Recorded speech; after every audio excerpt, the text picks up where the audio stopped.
What's going on, everybody, and welcome back. So this one is actually going to be kind of a fun one to make because we're going to take this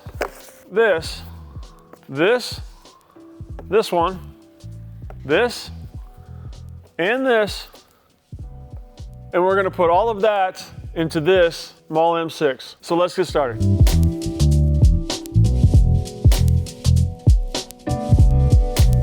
So the first thing we're going to be putting in there is ADSB in and out. And what we decided to go with on that is these the sky sensor and the sky beacon from uAvionix. You know, these are pretty sweet little units here. They just go on the wingtips, and then you can get, you know, one goes on the left side, one goes on the right side, and then you get that ADSB out, and then you get ADSB in, so you can see other traffic and weather and all that kind of stuff. That'll be nice to have. As far as the dash goes, you know, all of this stuff is from uAvionix. What we're gonna do there is we're gonna put two AV-30s in. We're gonna put one on the top, and then we're gonna do one on the bottom as well. That'll be a nice, really nice little upgrade. To couple with that, we're going to put the AV link in as well, which goes really nicely, pairs really nicely with the AV-30s. We're gonna put an AV mag in there also, which will keep everything kind of lined up, you know, your north, south, east, and west, so you don't have to keep, you know, dialing it in, you know, scrolling and setting that all the time. This will just keep you centered. We're also going to be putting in a temperature probe as well, so that'll feed the information to the AV-30. So it's I put this stuff in before. It's not too difficult to do. It just takes a little bit of time, and it should be fun.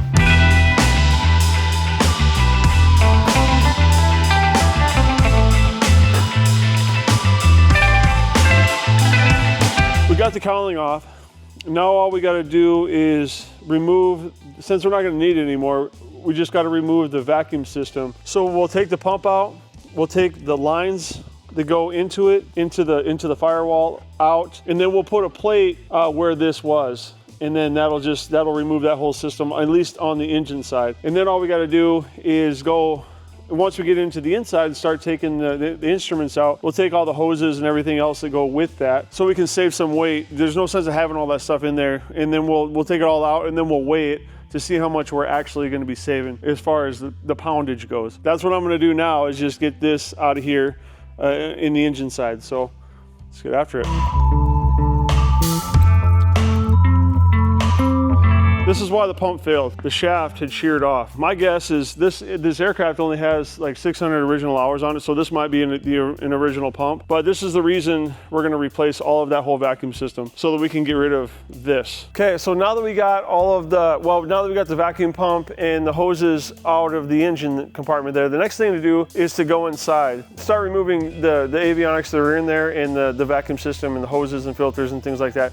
Let me show you what I'm talking about. So coming in here, we got this instrument here we're going to be taking out. We got this one here that we're going to be taking out and replacing. And then there's that suction gauge there. I think we're going to take that out and just put a plug in there also. And go underneath and kind of show you all of this stuff we're going to be removing. So we're going to be taking the filter out there, all of these hoses, all of that fun stuff under there as well. Everything that goes with that system. Let's see if we can't get some of these instruments out of here. These things are pretty easy to get out. They're just these 4 screws here.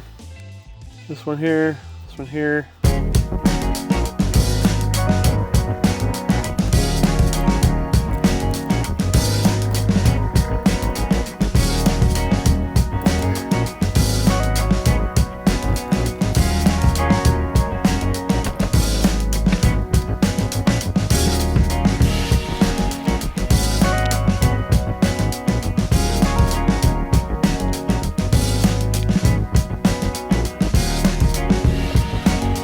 So I think I pretty much got all the instruments out. The hoses underneath, the filters, the vacuum pump obviously in the front, the hoses that went to that. And then I got one more filter I gotta take out. It goes through the firewall. It's a filter that goes through the firewall here, and then there's a nut on the back. So I gotta just get that nut off, and then I'll be able to pull it through, and then I'll just plug that hole once I'm done. So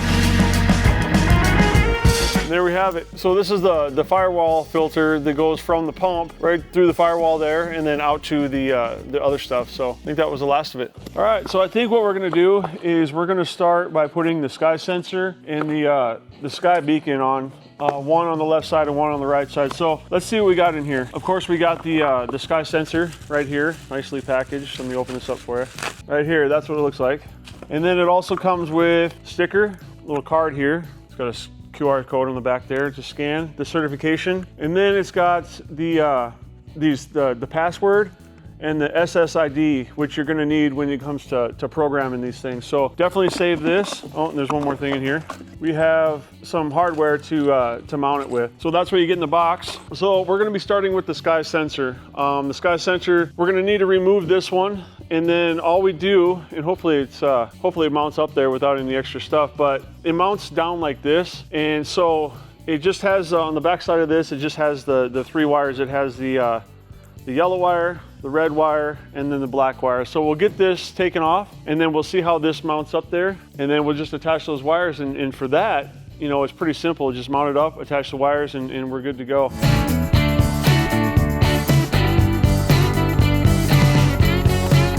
All right, now that I got this pulled apart, it looks like there's a little bit more to it, a little more wires to it than I anticipated. So we'll pull up a wiring diagram here and take a look and see where these wires, you know, go and what they're all about, but we'll get it figured out. All right, so I'm looking at the wires here, and what I did is I pulled up, you know, the uAvionix has a fantastic website that has all the documentation in it, but what it's saying here is, looks like the red wire goes to the power, the ground is obviously the black wire, and then the yellow wire goes to the strobe switch, which is a high voltage supply bypass for the sky beacon. So that's what we're gonna do. We dug into the wiring of this aircraft here a little bit.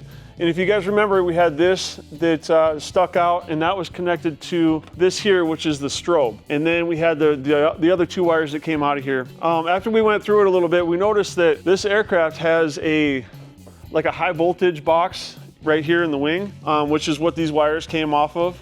And so we're going to just basically eliminate all of that. We have, and then so that there was one wire, the strobe wire right here, that went in to control that box. And so we're gonna just eliminate that whole box, and we took this wire off, and this wire here is what's gonna go to the yellow wire right here, and that's gonna control the strobe. The other wire is going to be the nav power, and then we also have one wire that's gonna be the ground wire, and so that's gonna be, the black wire is obviously the ground, the red wire is obviously gonna be the power, and then this yellow wire is going to control the strobe. And if you notice here on the tag, it says, do not wire to high voltage power supply, which would have been that, and that's why we're going to eliminate it. It says do not do that. All we got to do is wire this up, mount it up here like so, and we should be good to go.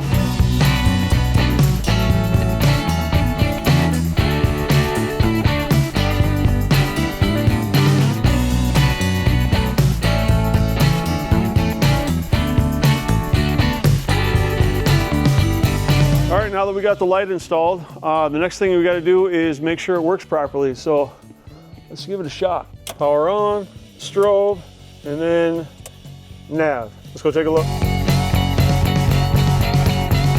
All right, I think that looks good. Now all we got to do is put the other one on the other side. Now that we got the wingtips installed, we got ADSB in on one side and ADSB out on the other. The next step that we're going to do is we're going to install the magnetometer. And that's this little piece right here. And what this does is it kind of keeps your AV-30 in polarity with north, south, east, and west. So we don't have to keep adjusting it all the time and things like that. And that'll just kind of keep everything lined up and in track. So what they recommend as far as like installation is find a spot that doesn't have, it's away from lights or wires or anything that's going to set off kind of a magnetic field of some sort. So what I did is I got a compass once I located a spot that I thought would work, and I set it in there, and I had somebody hit the switches, turn the power on, turn everything on to see if there's any kind of deviation on the compass, and I didn't see any deviation on the compass, which means that it's probably a pretty good spot. So that's where we're gonna mount the location of this. Let me show you where that's at. So after going over the wing here, there's not really a whole lot of access to the underside, because ideally I'd like to mount it kind of in this area here, but what I did is I found this spot right here. You know, this is where I did the tests and everything, and I put a compass in there, turned the power on and off, turned the light on and off, and I didn't see any deviation in this area here. So I'm just gonna go in here and kind of mount it right in this area right there. And I think that'll work pretty good. So also when mounting this, especially in the wing, what they recommend you do is mount this at the same angle as the AV-30. So when I was looking at the wing and I checked the AV-30 and I put, I checked the angle, I have this here, that I checked the angle of which the AV-30 is gonna sit. And then I also checked the angle of the wing, where I'm gonna mount, the magnetometer. And the difference was about 4 degrees. So what I need to do is I need to kind of lift up the back side of the magnetometer, of the mounting bracket, to get this to be at the same level as what the AV-30 is gonna be. And to do that, what I ended up doing is 3D printing this bracket. What's also awesome about this is it's made of PLA, I believe, and so there's no metal or interference of anything, that's going to have any effect on the magnetometer itself. So I 3D printed this. I had a little bit of a drop. I think we went 4 millimeters shallower on this side so that it'll have a little bit of a drop to even out the slope of the wing. So what we'll do is we'll mount this on here, and then we'll mount this on the wing, and that'll give us that 4 degree difference that we're looking for. I have the mount. I had drilled out all the holes in the mount. The magnetometer will mount on this plate just like that. What we're looking for, because I have the drop on the front, and then obviously it's a little bit bigger on the back side so that it hits that angle. And then the wire will actually go to the front. So this will be the front, and then obviously the top is the top. So when you're setting up the AV-30, you got to remember that. Let's just get that screwed on there, and then we'll get it in the wing and start running the wires down the rest of the wing into the cab there. So let's do that. All right, one more thing real quick. So when mounting this plate, you're gonna wanna use brass screws, so there's no magnetic pole or anything like that on these screws. The instrument screws work really well for this. You're also gonna wanna use a screwdriver that's non-magnetized, so it doesn't interfere with the magnetometer when you're installing it. All right, so when you start stripping the wires on the AV Mag, you're gonna see a whole grouping of wires like this. Looks like there's about 7 of them. 3 of them you don't need. You don't need the blue, the whites, or the green. Those ones are just reserved. Serial output is what, 1 serial output, 2 are serial input. So you don't really need those. But what you do need is obviously the black one, the red one, the brown one, and then the shielding wire, which is this one right here. The red one is your power. The black one is your ground, and then the brown one's actually your data wire. And then what I recommend you do is pick up some of this. This is shielded wire that has 3 wires coming out of it, and then all you do is you just tie this on, measure out how much you're going to need, and then just extend it down the wing.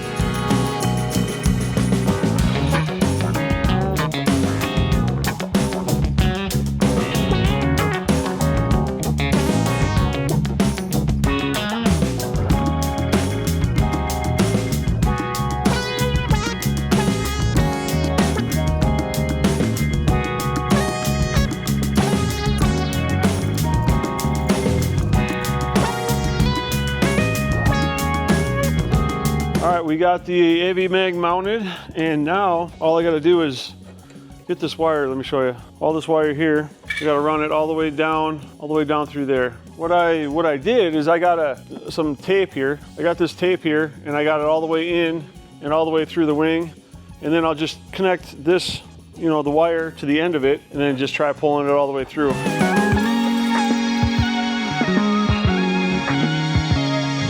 All right, now that we got that all wired in, the next thing we've got to do is put the outside air temperature probe in. And I think what I'm going to do is put it right about here, and that should work fine. It's not, they say, just make sure it's out of the way of the exhaust, and so it's not blowing on there or anything like that. So we're just going to put it right here. That's a pretty common place for them to be. First thing I'm going to do though is pull out that inside panel on this side and just see what we got going on behind there, and then I'll just get it drilled out, and then we'll get it put in.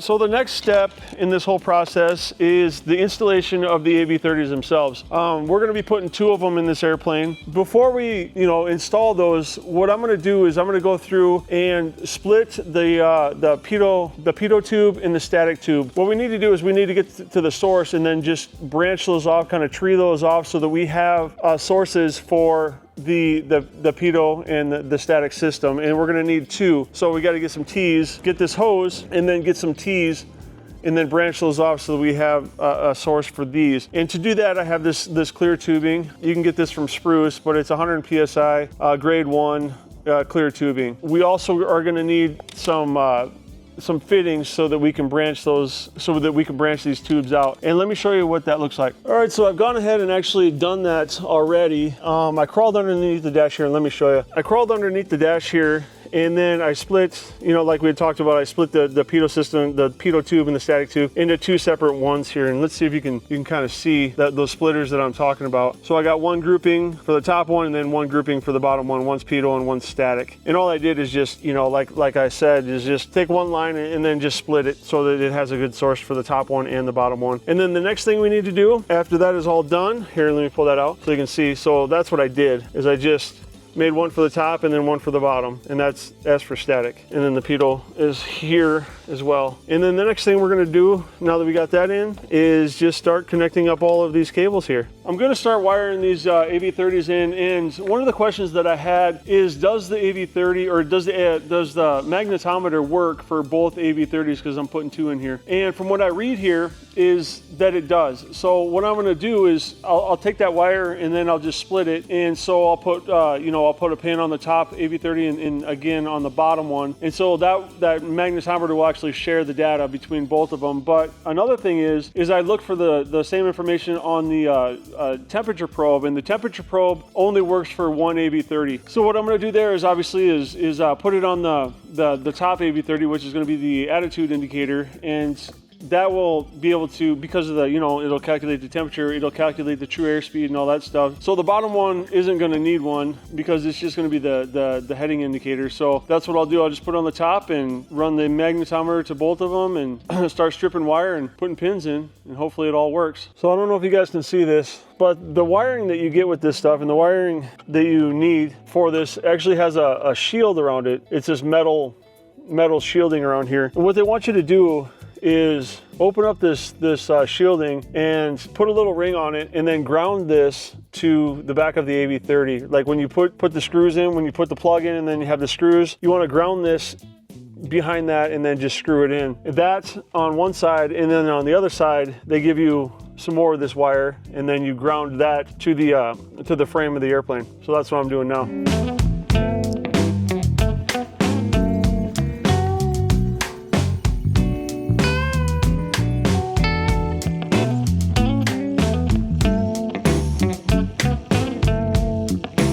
So I got the wiring pretty well wrapped up. I guess really the only thing I got left to do is to put these wiring clips together. You put the wires in there and the pin holder or whatever, and then you put this over the top. These things actually go inside here like this. So, and then they hold it in there like that. I don't know if you guys can see that. Just like that when you clip them together. And then that way, all you have to do is just screw them in. But on these cases, there's these little, I don't know if you can see it, these little slots for the little nuts that go with it. There's one on one side and then there's one on the other side. So you have to screw them in kind of like one goes this way and one goes this way. One trick that I do to get these little nuts to stay in there, because if you flip it over, it's just gonna fall out. Let me show you. I have dowel coring here, and it's just like a little paste. Just put a little bit of that paste on your finger here like this, and then just put it in that hole like that. Just like that. Get that little nut, don't lose it, and put it in there like that.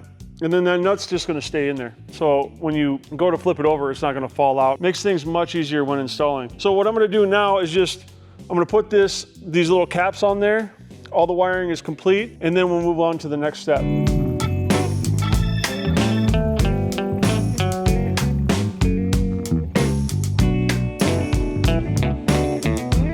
All right, next on the list, and before we actually put these in for the final installation, is that we're gonna install one of these things. It's an AV link. And what this thing does is it allows you to get a data feed from your ADSB in receiver, and it puts traffic on your AV-30, which is a pretty cool little feature. And we're gonna install that on, you can actually install it on the attitude indicator or the heading indicator. And we're gonna put it on the heading indicator because from what I understand, it's specifically designed for that. And if I was flying, I would want it on the bottom one. While I have the attitude indicator going, then I can look down and I could see traffic as well instead of having to flip through pages to do so. So that's what we're going to do next, and it's a pretty easily installation.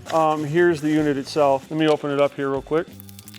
What I've been doing is putting all the paperwork back in the box so I know exactly which unit it goes to when I go to do all the paperwork for this stuff. Try to keep it organized. So here's the unit itself right here. And they say don't try to screw these things out because we're going to use that later. That's just that's the screw that goes all the way through. So, and they say don't torque it to more than 5 inch-pounds, so it's really, really light. They don't want you to over torque this. So all you do, you take that little plastic piece off right here, like this. Just pop that off, no problem. And then, probably need to get these off of here too. Like that, pull that one off. Just pop it in just like that.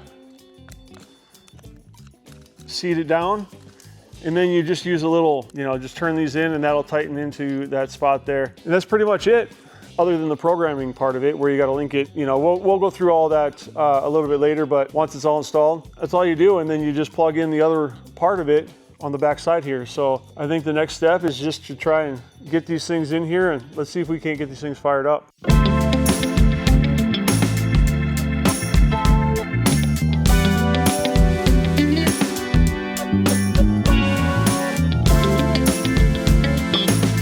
All right, quick note here. So in the bag, you're gonna have 8 screws, 8 black screws, the instrument screws. One of them is gonna be a little bit longer and the other one's going to be a little bit shorter. And depending on what you have to mount, like the thickness of what you got to mount through, depends on which size you're going to need to go with. On this one here, on this application here, I'm actually going to need to go with the smaller ones. See if we can get those in because now there's just too much play and you don't want to over torque them. You don't want to just crank them in there. That's why they have that's why they come with 2 different sizes. So I'll put the smaller ones in there and that should mount up good. And then I'll get the other one mounted up good and we'll see if this whole system works.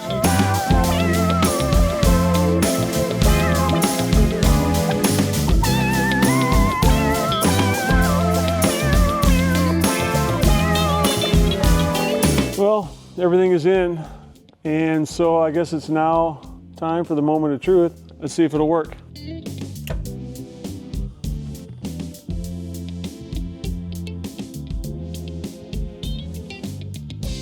I gotta say, I'm pretty happy with that. Can't complain about that. Now all we got to do is just kind of set everything up, get the ADSB programmed into the system, get that AV link programmed into the system, set all the parameters, all the air speeds and things like that. And then I think that's pretty much a wrap. And so the next step is I'm gonna review some of the information on this just so that I can fully understand how to go through the pages and go through the system and how to set everything up properly. And then I'll walk you guys through, what I did and how we calibrated and, everything that's involved with that. We have to calibrate the AV mag. And what we'll do there is we'll take it outside and probably take 2 people. I'll brush up on that stuff and then we'll go from there and I'll show you guys how we go through that whole process.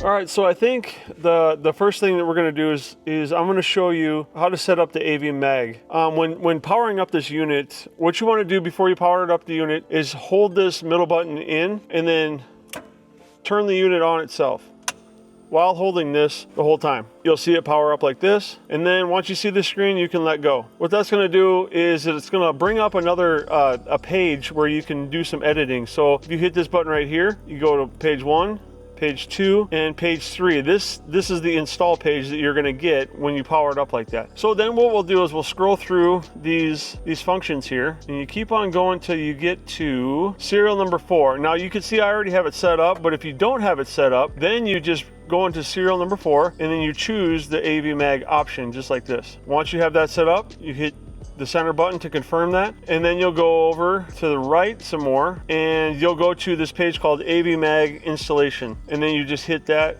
here and it'll go through these steps to install that. So you just hit the install button, it'll bring up this page here, and then what this page is it's kind of an interference checklist to see if there's any interference from the lights or anything like that. And then you'll go on this for 10 seconds and then you go through each one of these sections, and then this is your review section to kind of get an idea of if there's any interference. And then you just hit the next button. And now I'm not going to go through this, but what I can explain to you what's going to happen when you go to the next.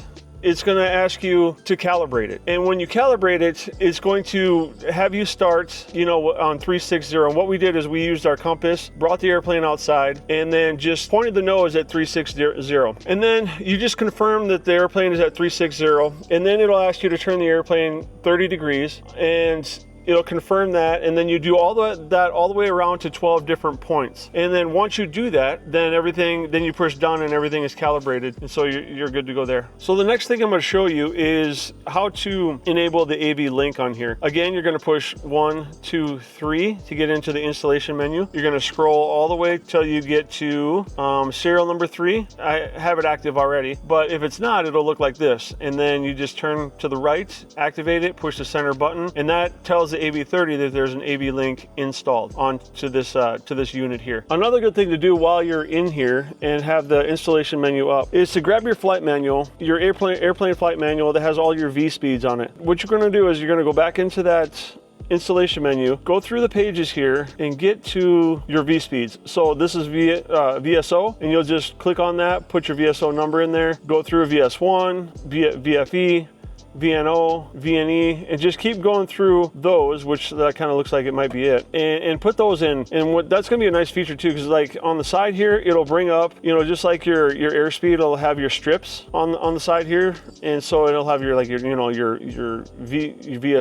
and VS1 and all that stuff, just like on your regular airspeed indicator. So that'll be really nice. And then you can go through all of this stuff too and set, you know, how you want your units, indicated airspeed units, angle of attack if you want that enabled or disabled. A lot of nice features in here. Outside air temperature trim. So what that is you can see up here I have my outside air temperature, and let's say it's not reading quite accurately, you can go in here and trim this down to where it's going to be more accurate for what the actual temperature is outside, just like that. And then we'll just leave it at 0 because it seems to be working pretty good. And you got one for you know, indicated airspeed as well. And yeah, so that's pretty much it. And then of course to close it out, you just go back to your menu, and then once you shut it down again and then turn it back on, you're only going to have these 2 options to go through. These 2 options you can go through and you can set, you know, what you want to show where, you know, and that's nice. And then the second page, let me see here, you can change the way that this the background looks, and you know, like you can go to legacy, or you can change it to that, or vintage, or whatever you like. You know, I recommend just going through that and,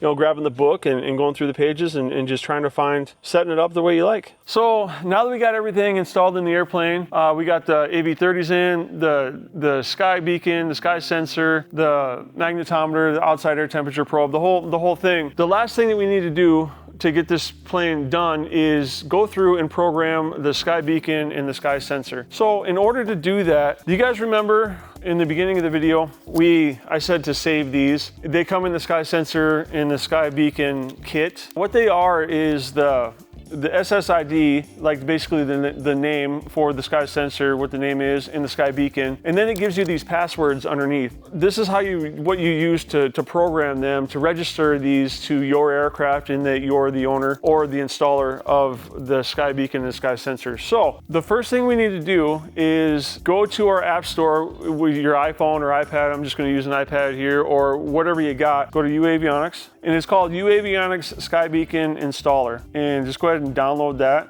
And then once you get it downloaded, we'll go ahead and open it just like that. So location permission required. You're going to want to hit OK on this because it needs to know your location to register or do whatever. But I've hit cancel before, and then it wouldn't let me open the app, and it wouldn't let me basically use the app. So go ahead and hit OK. You can just hit allow while using app, which is what I'll do. Then what we need to do is turn the sky beacon and sky sensor on. So I'm gonna go ahead and do that here real quick. All right, so now I got those turned on, and that's obviously gonna send out a signal so that we could pick up the signal on our iPad so we can get everything registered. Now I'm gonna go to connect to beacon. And then this is where you're gonna put in that password. So I'm gonna use the sky beacon. I'm gonna hit allow for this network. And from what I remember about these, I think you just have to use or just register the sky beacon, and then the sky sensor will activate as well. Of course, I'm gonna check all that stuff, but I'm pretty sure that that's all you gotta do. So what we're gonna do, since this is a sky beacon installer, is we're gonna use the sky beacon, and then I'll just put that password in, which for me is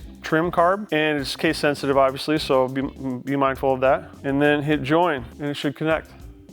It says unable to connect to the network. Sometimes I do have issues with this, and I just have to kind of keep going through, trying it once, trying it twice. Sometimes I even have to shut them off, which I'm gonna have to do that. I'm gonna have to shut them off, turn them back on, and then just keep trying to get them to connect to the iPad. So I'm gonna go over there and shut them off again, turn them back on, and then hopefully it'll get the signal to the iPad so we can move forward with this. I just did that again. So I don't know if it just times out or what the issue is, but let's try that again. Okay, so now it worked that time. So maybe it just times out, I don't know. Obviously this one's a 7849, that's what that one says. So we'll go ahead and hit join on that one. And now it says it's connected and then retrieving data from the sky beacon. Okay, we're in. Good news. So on the bottom of the screen, you're gonna see configure. Let's go ahead and hit that one. On the top, it'll say basic, and then on the right side, it'll say advanced. So we'll start with the basic. We'll just go through. You're gonna want, for call sign, I just put the tail number in of this aircraft. And then once I did that, it automatically populates the ICAO number. The VSO speed, I got to go through and figure out. I got to go through the log or the manual and see what it is on this aircraft. And then when I do, I'll just put that number in right there. And then that's pretty much it on this page. And then we'll go to the advanced side. In here, you're going to put in this. You just start at the top and go all the way down to the bottom. Is it a position light, anti-collision light? Is it small aircraft, large aircraft? You know. Just basically go through and figure out which one you have and then select that box, hit OK. And it wants you to measure the aircraft for length, you know, how big is it really? And then how wide is it? You know, measure the width of the aircraft as well. And then you can put the GPS and an antenna offset on here as well. So I believe what that is you just see where the GPS antenna is, measure that and set the offset. Go through and do all that stuff and then hit update. And then we'll go to monitor. Okay, it's got the registration there. Looks good. GPS, altitude, pressure, about what it is here. And then on the bottom, it says which version it is, the GPS version, app version. The last one, which is registration, you're gonna go through here, or you're gonna click on that one on the bottom, and then you're gonna put in the owner's information on top, and then on below that, it shows installer options. So for me, I don't own the aircraft, but I was the installer. So for me, I would just hit that box and then go through and fill out that information, put my name, my email address, my phone number, and then if I was a uAvionix qualified installer, which I am. So what I'm gonna do now is I'm gonna go through and fill out this information and get it registered, because once you hit register, it kicks you out and then like registers the beacon and the sky sensor, and then you have to re-log into it to see if it's active and stuff. What I'm gonna do now is I'm gonna pause it here real quick. I'll fill out this information and then we'll move forward from there. So, okay, I got everything registered, and then now it says registration submitted, and your registration has been saved. Hit done, and let's see if we can log back into it again. We'll go and join, and it said unable to join, so maybe we'll have to shut it off and turn it back on again. But either way, it's been registered. So one thing I like to do, one way I like to check to see if it's actually working is pull up ForeFlight, see if I can get it on my devices page here. I don't really see it. So I think what I'm gonna do is I'm gonna shut them back off, turn them back on, and see if I can connect it again. So let me do that here real quick. Okay, let's see if that worked. So it's connecting, maybe. Unable to join. Let's try it again. Okay, now it connected. Let's go to monitor. Okay, so it connected, which means it's sending out a signal. So let's go back to ForeFlight and see if we can get it on this page here. There it is. Okay, so I can see ADSB in on ForeFlight, which means it seems to be working just fine, which is fantastic. So now that we're getting ADSB in and everything has been registered, that's pretty much it. What I'll end up doing now is either taking it out for flights or having the customer come, and then I'll make sure that I can see them, that they're sending out a signal. And I think it actually takes a little while for it to activate in the system as far as like ADSB out. I think it takes like a few hours or something like that to get it in the system so that you can start seeing the aircraft. But we'll probably take this up tomorrow and just confirm that when the aircraft is in the air that I can see it and that other people can see it on their system. I think that pretty much wraps up this whole installation. Installing the uAvionix system with the AV-30s, the two AV-30s, the magnetometer, the outside air temperature probe, getting everything programmed, it's not hard to do. For me, the hardest thing is just removing that whole vacuum system, you know, getting it out of the airplane and then basically starting over and then running all the wires and stuff and making the trays and whatnot for the AV mag and running that stuff down finding a location for that and running all the wires for that whole system. But like I said, it's not a difficult system, and I'm assuming a lot of you guys are watching this video so that you could see what the installation process looks like, and that's why I wanted to make this, so you guys can see what it takes to get these things installed. Because in my opinion, this system that uAvionix has created with the AV-30s and whatnot is a fantastic system. It's a reasonably priced way to get away from all of the old six-pack stuff, and so I really like them. I like installing them, and I think it's a major upgrade to all of that old stuff for a reasonable price. So I hope you guys learned something from this video, and if you like this stuff, you know, just like our channel, like this video. We'll see you on the next one. Later.